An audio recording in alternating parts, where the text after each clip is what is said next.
Welcome to Politics in the Pulpit here on your hometown station. This is your holy host, the Bishop of Santa Clarita, back for another opportunity to talk about the two things we're not supposed to talk about in public, religion and politics, and yes, they do indeed mix. Good to have you here today. We've got two in-studio guests.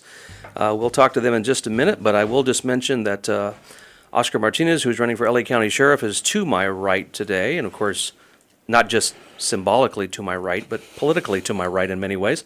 And we'll give a proper introduction to him. And also, a little bit later, a little bit of a treat.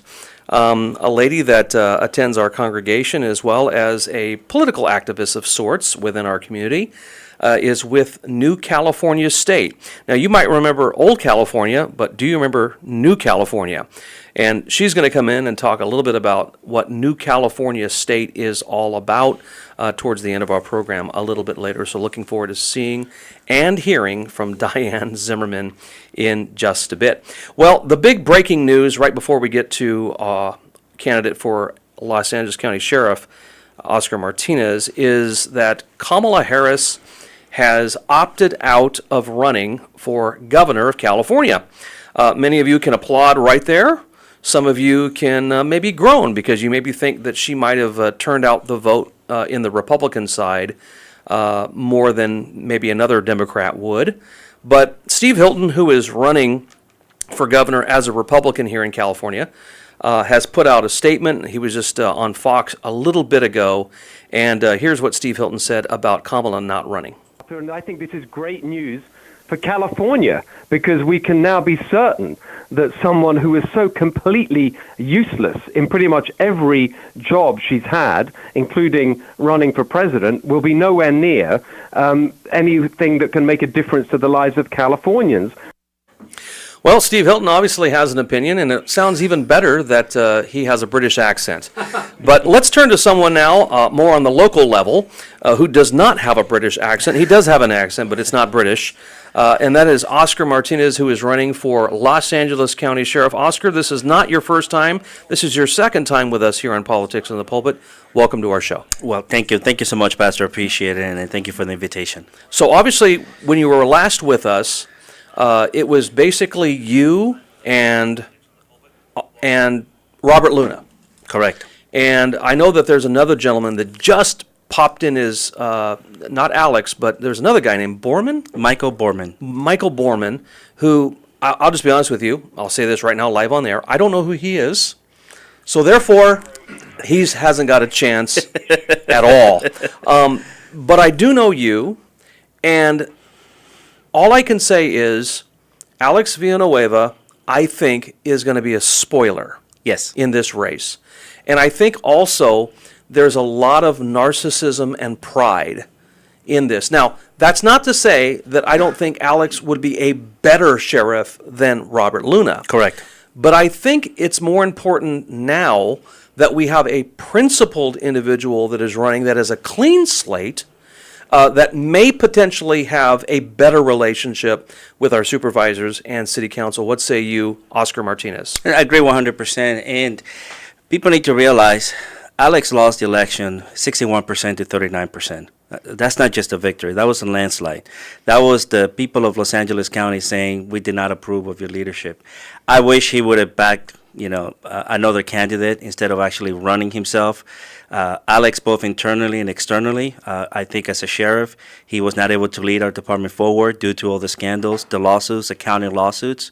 And that's something we have to remember. And in the last 4 years, we're still dealing with the last 3 years, we're still dealing with a lot of those lawsuits. Just last month, another reporter came forward, once again, with another lawsuit against the county, the sheriff, and Alex Villanueva. So I would have loved to see another outcome. However, here we are. But I just hope that the people realize that we need the department to move forward, not backwards. Yeah. Well, I think one of the things that some of our listeners want to know, especially if they don't know already, you are running as a Republican. Yes. And we know that in LA County, the registration is lopsided. Correct. For Democrats, in favor of Democrats for Republicans. Why have you chosen to run as a Republican and not take the more optimistic route and say, I'm going to run as an independent or I'm going to run as a Democrat, but in reality, you're just a conservative that's got a different jacket on. Correct. So why run as a Republican, Oscar? Because Pastor, that's who I am. I'm not going to lie. Robert Luna was a Republican his whole life, and somehow a year before he ran for sheriff, he said he saw the light and became a Democrat. Ironically, we're seeing the same now in Alex Villanueva. He was a Democrat his whole life. After the fires, when he was popular to be anti-Democrat Party and pro-Republican, he came out and said he's a Republican. I am who I am. I didn't change who I am. The race officially is nonpartisan, but I am a Republican. I am a Christian. That's how I'm running. For me to say otherwise, I'm lying. In 2018, Alex Villanueva was able to take the Democratic Party. They embraced him, and he ran with that platform. Obviously, they have buyer's remorse a year later. And I think my fears, I'm seeing the same right now. The Republican Party is falling for the same lies from 2018. And I think that he's going to embrace this whole Republicanism, and the party's going to go with him. And a year later, we're going to go back to the same scandals, the same counter lawsuits, the chaos that we had within the sheriff department when Alex was sheriff. And let's not forget, I remember coming into the station when Alex was sheriff, deputies didn't know who the captain was, who the chief was. I mean, we had dancing chairs when he came to the command staff. I'm asking the people, let's not go back to that. Let's move forward. Let's take our department in public safety into the future. So you've had weeks and weeks now to campaign and run and introduce yourself to many factions within Los Angeles County. As you know, this county is big. It's Yes. close to 10 million people. And as we just mentioned, registration for Republicans is far less than Democrats. How are you going to introduce yourself to a broad coalition here in LA County and try to upend the whole name recognition problem that Alex Villanueva definitely doesn't have, but Oscar Martinez does have? Correct, and I understand that. He has the name recognition. I mean, he was a sheriff. He was a sitting sheriff, so we have to acknowledge that. Just like Kamala Harris, she has the name recognition. It doesn't mean she's the best candidate. And she even realizes that. She actually had, yes, she had the mindset to realize that. When I go around the different communities within the county, I introduce myself as who I am. Yes, I am a Republican. Yes, I'm a Christian. I'm a father. I'm a husband. But I don't go out saying, I'm going to be your Republican sheriff. I am going to be your sheriff for all parties, whether you're a Democrat, independent, liberal, conservative, whatever have you. But this is who I am. I'm not going to lie to you. You're getting the truth. But most of all, I am a constitutionalist. I believe in the Constitution of the United States. I have fought 2 wars for that Constitution. And if I am elected your sheriff, I am going to make sure that everything I do is within the Constitution of the United States. And that applies to both state and federal laws. So you don't have to worry about me being either Republican or a Democrat, independent, whatever have you, because I am going to do what's constitutionally legal to do so. As you've been traveling the county, talking to the various clubs and Republican gatherings, and even nonpartisan gatherings, what has been the reaction after you've spoken and taken some questions from these folks? The number one reaction is, are you going to be able to work with others in county government? Ironically, that was the big issue with Alex Villanueva. He wasn't able to work with anyone in county government or many of our city councils. That's the main question. The people want to see government work for them, which is one of the reasons I'm running. Law enforcement is one of the last entity, if not the last entity in government, that's still responsive to the people. And we need to keep it that way. And I'm fighting to keep it that way. So that's the main concern that our citizens have out there. Are we going to be able to work together to make sure that government is working for we the people? How much money do you think it's going to take, Oscar, to be able to run competitively for Los Angeles County Sheriff? Well, the average sheriff's election is about $1 million to 1.5. That's a lot of money. Do you want me to just write a check out right now? If you can, I appreciate it. Hey, Mike, break out that checkbook. Yeah. But that's all the way to the general election. You at least want $500,000 on average. But then again, keep in mind, with social media nowadays, elections have changed. So you don't need to buy the newspaper space. You don't need to buy all the commercials, because a lot of those things can be done for free. Nonetheless, an election, people base it on how much money you can raise. I'm doing my best. Like I said, I still don't have the name recognition, but I'm getting out there. I'm listening to the community.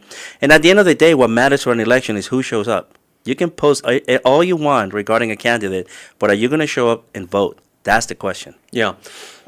Let's just talk about the human Oscar Martinez.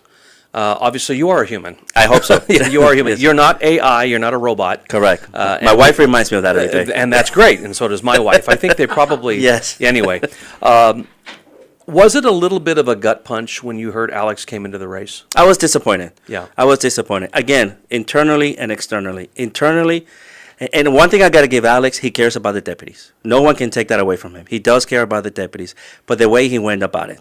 When Alex Villanueva became sheriff, the sheriff was the emergency director of the county. The sheriff lost that power. The board supervisor took that away from him. When he came into office, the board supervisor did not have a measure in place to remove a sheriff. They did after Alex Villanueva. So both internally and externally, Alex was not able to work with others. And I don't think anything has changed. And that's my fear. I remember our deputies going to their own regular shifts. They had to wait for a car to be available because we had cars sitting in the parking lot. They didn't have any parts because the county was not paying for the parts because of the conflict between the sheriff and the board supervisor.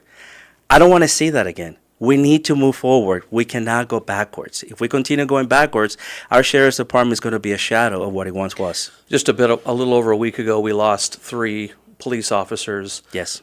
Because of a bomb detonation. Correct.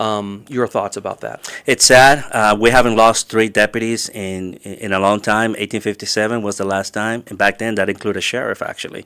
So it's definitely it hurt for the department as a whole. Any law enforcement agency to lose 3 deputies, 3 officers at once it really hurts a lot. But sadly, when you have a funeral, when you have a loss like this in a department, is when you see the beauty of your police agencies. We come together, we put aside the politics, we mourn, we remember, but we come together as a family, and that's probably the only beautiful thing to see out of this, is to see that the family is still there supporting each other.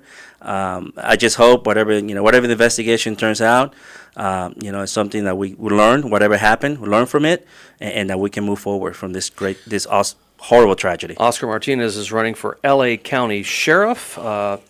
Let me ask you a question, Oscar. Do you think Robert Luna is bought and paid for? I can't prove that. And law enforcement, if we don't have evidence, we really can't testify in court for it. But I do know this. I keep hearing that he's a good man. He's not a good leader, but he's a good man. And I just don't know if I can agree with that. I'm not passing judgment on another man. But I just don't think a good man will sit there and do nothing when our deputies are tired. Our communities are seeing crime goes up. Business leaders see their businesses getting burglarized on a daily basis. So again, I just think he needs to realize this is not for him, and it's time for him to move on. Also, one of the things that I'm noticing, it's always a concern when we hear about a police officer committing suicide or losing their life in line of duty. We've seen an exponential rising of that, if you will. Correct. That's the proper English there. Live radio. What do you say? We got you. Right, Mike? I mean, come on, give me the right word. We've seen that raise exponentially since Robert Luna came in. What are your thoughts as to why that is happening under Luna's reign, and maybe not so much under the prior sheriff? On this one, I'm not going to blame Luna for it. Nationwide, suicides have gone up for law enforcement as a whole. Actually, in the military, it's the same thing. There's a lot of pressure on those men and women wearing the uniform, both in law enforcement and the military. At the same time, there's a stigma that if you go out there and ask for help, somehow it's going to backfire on you. So my message is to anybody wearing the uniform, both in the military and law enforcement, if you need help, seek the help. Nationwide, our police agencies, not so much the military, in the last 3 years have been bombarded by their own politicians. Their very own leaders have pretty much vilified them. And that needs to stop. And I'm glad that has actually slowed down to a large degree. Whereas 3 years ago, law enforcement was the enemy, now they start seeing them as, the protectors once again. And do you really think that, and I'll just give you my opinion on this, Oscar. Please. I think that exponentially went up during the whole George Floyd debacle. Yes. And the Black Lives Matter, and, we're not going to back the blue, and then we had the other guys saying, no, we're going to back the blue, and the thin blue line, and all that kind of stuff.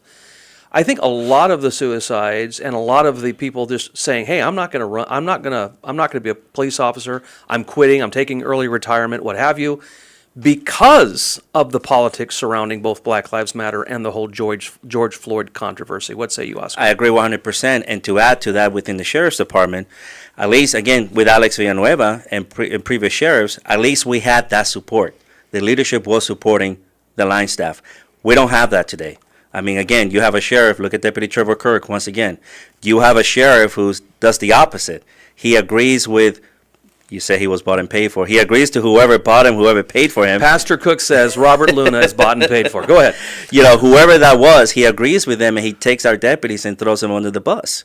So at the very minimum, our deputies, law enforcement officers, got to feel supported by their own leadership when they do the right thing. If they do the wrong thing, obviously, they need to face the consequences. But when they do their jobs and when they're out there enforcing our Constitution, they should feel supported. That's not the case right now. So in the sheriff's department, that's another layer of stress that our deputies have to be concerned about. Last two questions, and I think this first question of the two is important. What would Oscar Martinez do if you are duly elected to increase recruitment, more officers here in Los Angeles County, specifically Los Angeles City, which has seen quite a deficit? Yes. How would you turn that entire thinking around? The number one ambassador for law enforcement are the officers of that agency. Right now, our deputies are telling people, don't join this agency. You're going to get stabbed in the back. I believe when I go in there and the deputies see that I support them, that I will defend them, that I will protect them when they do their job and when they do the right thing, they're going to go out there themselves and say, hey, this is the agency you want to be part of. We're a family, we're a team, and we have someone that's taking care of us. That alone right there is going to increase our recruitment up. If somebody wants to support Oscar Martinez for sheriff, where would they find you online? How would they donate to help? I'm in every single social media that you can imagine. Oscar Martinez for Sheriff, you'll find me there. My website, oscar4sheriff.com, Oscar, the number 4, sheriff.com. Please go in there, donate, volunteer. Most importantly, please make sure you vote. And if you make a TikTok, I'll share it. Oh, I got plenty of TikToks. I would love to see the but I'm TikTok. not dancing. Oh, man. No, you're probably going to win if you did dance. But anyway, well, this is a pleasure to have Oscar Martinez today, again, running for L.A. County Sheriff. Oscar4sheriff.com. Make sure you go over there, smash that button, like him, follow him, donate to him. Oscar, thanks for coming today on Politics Thank you, in the Pastor. Pulpit. Appreciate it. When we come back, we'll be meeting Diane Zimmerman with New California State when we return here on your hometown station. All right, we're back here for the bottom of the hour here on Politics in the Pulpit. Good to have you back with us. We just had Oscar Martinez, who is running for L.A. County Sheriff. And again, I'd encourage you to go to his website, Oscar4Sheriff, and enjoy what he has to say. I think, I'll be honest with you, I really think that we're going to have a great midterm in 2026, and I believe we've got a good slate of candidates that are running both partisan and nonpartisan. And we're going to also be talking about congressional run here in the 27th Congressional District. I've got two friends that are running, one that is declared, one that is kind of nominally declared, and we'll try to have both of those individuals on in the near future as well. Now, next Wednesday, we're going to have Dr. Andrew Sandlin with an organization that is going to be represented at our church next Sunday on August 10th is our Christ and Culture Sunday. And Dr. Andrew Sandlin will be first on our radio show next Wednesday, so you can get a little bit of a feel about who he is and what his ministry is about. And then if you want to meet him, encourage you to come on out to Freedom's Way Baptist Church, August 10th for our Christ and Culture Sunday. All right, I am definitely in trouble today because I have now got Diane Zimmerman on our radio show, live and in studio. Some of you know about Old California, but do you know about New California State? New California State was created by California patriots that have had enough with the tyranny and corruption of the failed state of California government. By using Article 7, Section 4 of the Constitution, we're able to create a new state that guarantees us a Republican form of government as our founding fathers intended. The two men that are predominantly a part of this entire team is Paul Preston, who's the founder and CEO, and Robert Thomas. And then Diane Zimmerman, of course, is one of the many loyalists for the New California State, which is going to be holding a vote this coming Saturday, August 2nd at 10 o'clock to 2 p.m., if I'm not mistaken. Diane Zimmerman, say hello to the folks out there in Radioland? Well, hello, folks out there in Radioland. Where am I supposed to look? You can look at me because we're having Oh, a conversation. dear, I figures. Yeah. Okay. So first of all, thank you for coming in today. Thank you for having me. Thank you for wearing your wonderful red blouse with your red the one Trump you're used hat. to? Uh-huh. Yeah, I love that. Obviously, you have a conservative bent to you. Slightly. Yes. Slightly, slightly. Can you tell our listeners a little bit about, quote, final principal election for the state of New California and its constitution, which is this Saturday, August 2nd, in the various districts here in the state? I sure can, but may I give a courtesy to the public by letting them know about this? My son sent it to me last night late, and it is about a very popular energy drink called Feel Free that is being touted as by a Christian company, family type thing, and as healthier and better for young people at any age. And I'd like to, if I may, I believe that New California State would not have any objection to me doing this. Can you do it in 10 seconds? Can I have enough to just read this? No. I can read it, though. Oh, okay. I can read it, though. Thank you. I read better, but that's okay. I know it. How about this? How about I say, warning. A warning to parents or anyone really. I just stopped for gas on my way home and wanted a beverage. I was walking in, and a child, maybe 14-year-old, stopped me and said, Can you buy me some Feel Free? I had no idea what he meant, so I asked him if he needed something to eat, and he got really irritated and shouted at me, No, Feel Free. I was confused, so I said no, and he lunged at me to try and take my wallet out of my hands. He didn't get it, and I scurried off. I went inside and got my drink and told the cashier about the kid, and she said, Yeah, it's this stuff, and pointed to the blue bottles on the counter, and the picture is below here. She said, It's so sad that people come in 6 to 7 times a day to get this and have a full meltdown. If they are out, it's like full-blown addiction. I looked it up when I got home. Oh my goodness, it's bad. People are going to rehab, have seizures, full-blown withdrawals, even after just trying it. So please be safe. It's really- We should probably not be having this Feel Free Classic. Is that what you're suggesting? All right. So folks, take it from Diane Zimmerman and Politics in the Pulpit. Please say Be two- careful about Feel Free. There's 2 ingredients in it that are really, really bad. Kratom and kava. Yes. Okay. Take it from Diane Zimmerman. Tell us about the final principle of election for the state of New California and its constitution slated for this Saturday. Diane Zimmerman. Well, we are heading for statehood, but before we get there, we have to prove ourselves. We've been proving ourselves since 2018. Actually, Paul Preston and Robert Thomas a lot longer than that. Quite a few of the others a lot longer than that. In 2020, things took a little turn, and we've had quite a bit of grief, just like everyone else, for the up until President Trump got reelected. I was very leery when I first heard about it almost 3 years ago, because I had been very heavily involved with many organizations that most of them let me down. I will say there's a person named Cindy Jostin who has never let me down, nor has anything that she has done. Freedom Fighters is one. And I was approached at your church, actually, right after I started at your church, Pastor Cook. And I was handed a card immediately, and I thought, oh, no, not another one. Liked the person and everything. Thought, oh, no. Oh. But I thought, well, I'll look into it, because this person I liked very much. So I looked into it for like 6 months. I was on all the Zooms, Sunday and Wednesday, as often as I could be, getting away from school boards and things like that. And all of a sudden, this Paul Preston showed up at your church, and he spoke, and I listened to him and Robert Thomas and a few others, and I shook his hand, and that was it. That was on July 15th, 2023, and I have had not one day awakening since then without a more positive feeling towards this New California state. Now, we've done all the things that you need to do. We're modeling ourselves after the West Virginia. And actually, two people, including Paul Preston, another person, years ago actually moved there. And when you're referencing, just for our sake of our listeners here, Diane, when you're referencing West Virginia, you're talking about West Virginia annexing from Greater Virginia. Yes, Gotcha. yes, and making Okay. the second state, creating the second state. Yes, thank you. Which, by the way, is a far more conservative state than Virginia. Oh, absolutely, yes.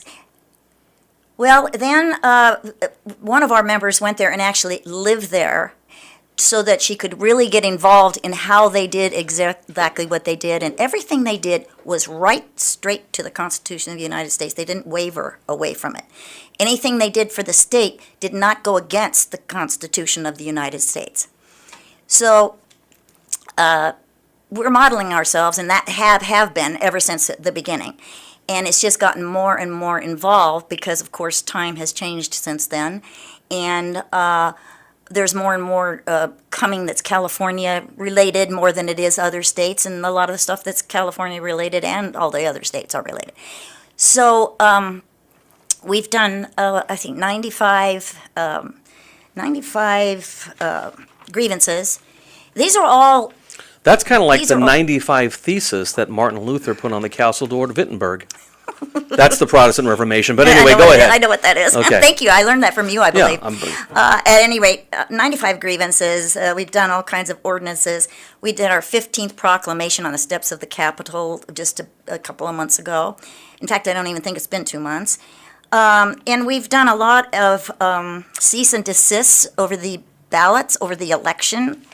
And out of we've been, including me, I presented to the Los Angeles Board of Supervisors and the Registrar of Voters in person, cease and desist over their actions in the election. By the way, do you know who sat right in that seat this morning? No. Supervisor Catherine Barger. Oh, my goodness. Yeah, it's amazing how you're kind of in the same spirit there. Yeah. Thank you. So, So at any rate, go ahead. Throughout the Northern California, which it was much more active than Southern California. Southern California is a hard nut to crack. So Northern California and including us in Orange County and Riverside, they're pretty much dynamite. Riverside's amazing. We gave the cease and desist. All of the things, all of the proclamations, all of the cease and desist, everything is in the hands of President Trump's team. Every video, we have a regular meetings. We have a regular assembly, Senate, legislature. We run our little pro tem state as if it was real. Everything is real. Everything we do is real. Everything we do is videoed. And all of this is in the hands of President Trump's team. They are the ones that have encouraged us to have this second run at the Constitution, at voting for the Constitution. And we have 3 questions will be on it. 3 questions were on the last one, and there'll be 3 more questions on this one. And they all pertain to the Constitution itself. So it's really important that everyone goes online. If you go online to newcaliforniastate.com, you can not only read the Constitution, you can go on and find where you're going to vote. In this case, it's all for Los Angeles, it's at your church. But you can also see a video that was made as a surprise, audio video of the Constitution that was made as a surprise for Paul Preston by a couple of members who just did it. They did, and it's beautiful. And you can listen to it and stop it and go listen to it, and you can take notes or output it and take notes and know what you're talking about or what you're seeing when you go on Saturday to vote a yes or no on 3 questions. So for our listeners, how does this work in the sense of how would you answer those detractors out there that say this sounds like a shadow government behind the government that's currently in action right now in California? The new California state's kind of a shadow government. How would you No, we're a refute real that? government that's pro tem right now. All the positions that we're in, Assembly, Senate. Some people say, "Oh yeah, Paul Preston's going to be governor, and that's why he wants, why this is so important to him." Oh my goodness, wake up, folks! He's pro tem. That means as soon as we become a state, and we will, that means that we'll have an election, and everyone's going to have to run for the office they're in. In other words, they'll have the temporary position until the election. So does each of the 58 counties vote for that Constitution? Yes, and we have representation from 57 counties, and we we will be breaking. The map is going to be the next thing, and it may or may not need a special vote. We may have one more election after this, but we're working on it with his team, President Trump's team. And if I am not telling you the truth, I will go to jail, so will Paul Preston and everyone that's working with him. So you can trust us if you would, or you could believe in us, or believe in that I would not lie to you. It's kind of like we've been going for 8 years. I've been involved for almost 3. The amazing thing to me is a gentleman by the name of James Gallagher, an assemblyman up north. All of a sudden, I believe it was just a few days ago, maybe a week. I think it was just a few days ago, suggesting that we need 2 states. And what a great idea, You would think that maybe, hopefully, he'll answer our request to reach out to talk. Maybe he hasn't heard of us, but it would be hard for me to believe with all the proclamations we've done in person. And I've been at 5 or 6 of them myself since I started, and they are amazing and very detailed. And also, everything is online. You can go online and read everything we've done. You can read through all the proclamations. You can read through all the declarations, all the affidavits. Everything is there. And if you do, I believe that more and more people will be quite interested in the fact that this can be done. And the main thing is, even if, would be so great, but even if California was not, I'm not going to say, I'm going to say how it is. It's basically run communistically. And even if it wasn't, California is way too big in population to be one state. So the worst, whatever you would call it, case scenario is we need 2 states. Los Angeles is huge and needs to be broken down into at least 7 counties, probably a lot more. And each county will have its own senator, which means, and the voting will all be in person, same day. The precinct will be open the regular hours on that time, the same as what the government has open. Probably was at 8 or 9 in the morning until 8 at night or something like that. You have to have your ID. You have to have your proof of residency. And there'll be same-day results. It will not move. The chain of custody, it will stay right in the precinct that you're voting in until that vote is counted and turned in, and everything is secured, which is that's awesome. It's amazing, and it works. So what we're doing is showing people how it works. So after this vote this coming Saturday, August 2nd, between 10 a.m. and 2 p.m., all across the 57 counties of the 58 counties of California, what is then the next move by New California State? Okay, what we do is we turn everything from the election, all the numbers, all the figures, has to be turned in, the same day. They will be going off to President Trump's team. We will be going when they get back in session. We will be going to Washington D.C. and we're sending quite a few people there. Another thing about New California State is this group. This is not one person is in it for a gain for themselves monetarily. There's no dues. You can sign up. You don't have to pay a penny to sign up to be a member of New California State. All they ask is that you give, if you can donate something, fine. If you can't, can you give any time? If you can only email something once a week, or if you can only just speak at places you go to shopping. Most people work. Nowadays, two people in the family, they're working, and the kids are having to have after-school care or something. So I just want you to know that this is an organization that is not out for the money. We're very transparent, and you can see where all the money went. Now, the reason that I'm bringing that up is because of all the organizations I've been in, the money hasn't really gone where the money was supposed to go. Sure. It went into the pockets of the people running the whole thing. Yeah. And the people that did the work and worked their hearts out and everything, all they got was, oh my God, that didn't work. How could that be? And it did work, and there is a lot of proof already been turned in for the years of investigation of the algorithms and proof that President he won California by a landslide. He didn't just win California by a little bit, even though it's, he lost California. No, he didn't. He did not, and it's all going to be coming out.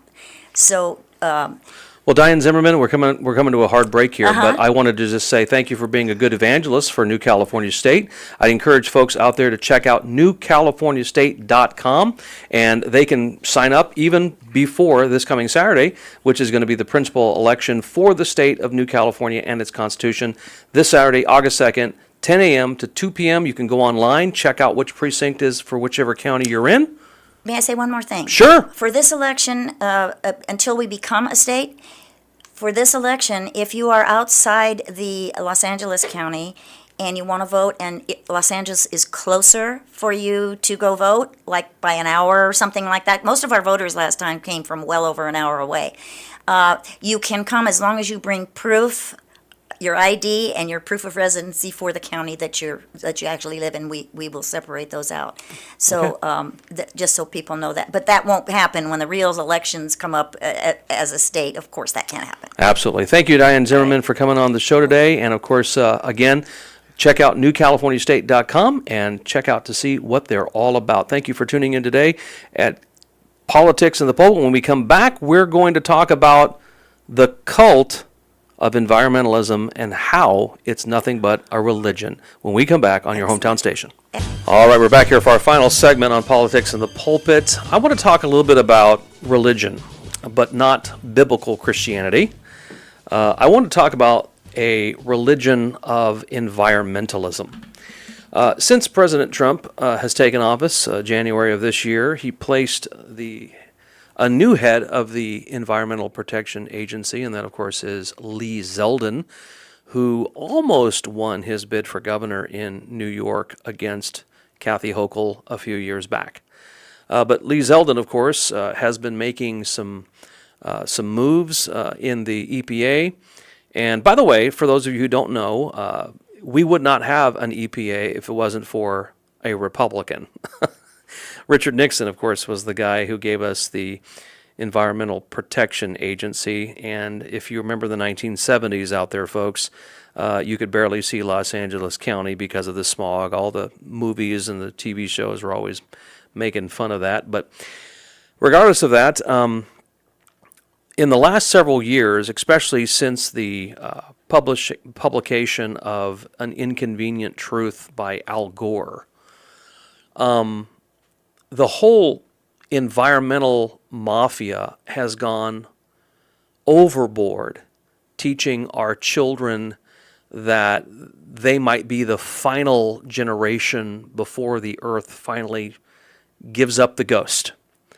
And we've got kids that have been raised on this now in the public school environment for the last generation who are afraid to have children because they feel like they don't want to bring their children into a world that is going to contribute to more and more environmental unrest. And to boot, we have kicked God out of school. We can't mention God. We can't bring a Bible to school, separation of church and state as they like to proclaim it. And so we have, on the one hand, eliminated any future hope for our children beyond this world by annexing God out of all of our institutions. And we've also eliminated any kind of hope in the present because we're always telling them that we're only a day away from the polar ice caps melting and polar bears dying and, the rainforests being totally deforested. And there's an entire generation of young people that have no hope, not only in the present, but beyond the present.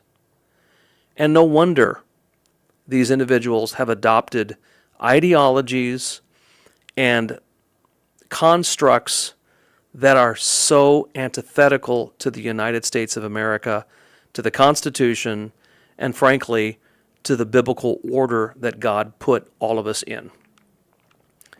If you think about this, before 1998, can you think of a school shooting in the mass of maybe what happened in Parkland or in Colorado. You can't think of any prior to 1998. There might have been some things here and there, but not on the mass scale that we've seen since 1998. And I would suggest to you that because we have eliminated present-day hope in the lives of our kids, and we've eliminated any kind of future hope of anything beyond the grave, because we've eliminated God from our public arena, we're seeing kids react the way that they do, and young people react the way that they do. And I believe that's because of the cultic allegiance to environmentalism.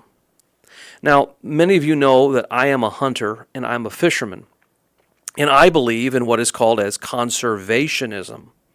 So I am a conservationist. That means, if we think of the root word, I want to conserve some things. This is another reason why I am a, quote, conservative, because I think there are things worth conserving, not only in our country, but in our environment. But I do not see the creation that God has given us as a supplement to religion. The Apostle Paul said this in Romans chapter 1, which I believe is a warning to us now. He says there is going to come a time when there are going to be people who worship the creature more than the Creator. And basically what Paul was advocating for is they're going to replace the Creator, God Himself, with the creation. And they're going to advocate and worship the creation more than the Creator, or in place of the Creator. And that's where we are, folks. We have a whole army in this last generation that has been taught that they are on the verge of an apocalypse, that the world is coming to an end. They're like those preachers in those movies where Hollywood likes to make fun of the preacher who says, repent, for the world's coming to an end. These guys are very much like that. They are a caricature of that. And you've heard me say this, and I'll say it as many times as I possibly can until people finally get it. If there is no God above the state, then the state becomes God. And that's exactly what is happening. And whether you like him or not, President Donald J. Trump is bringing back a lot of the traditional parts of America that so many in the current progressive generation run away from as fast as they possibly can. Yes, God can use somebody as imperfect as Donald Trump to put forth an agenda that I think is good for the United States of America and the world in general. Next week, Wednesday, Dr. Andrew Sandlin with Culture for Christian Ethics will be joining us live on the show. Encourage you to come out to our church August 10th, 10:30 a.m. for our Christ and Culture Sunday with Dr. Andrew Sandlin. But we'll catch you next week here, same bat time, same bat channel. Thank you very much for tuning in to your hometown station.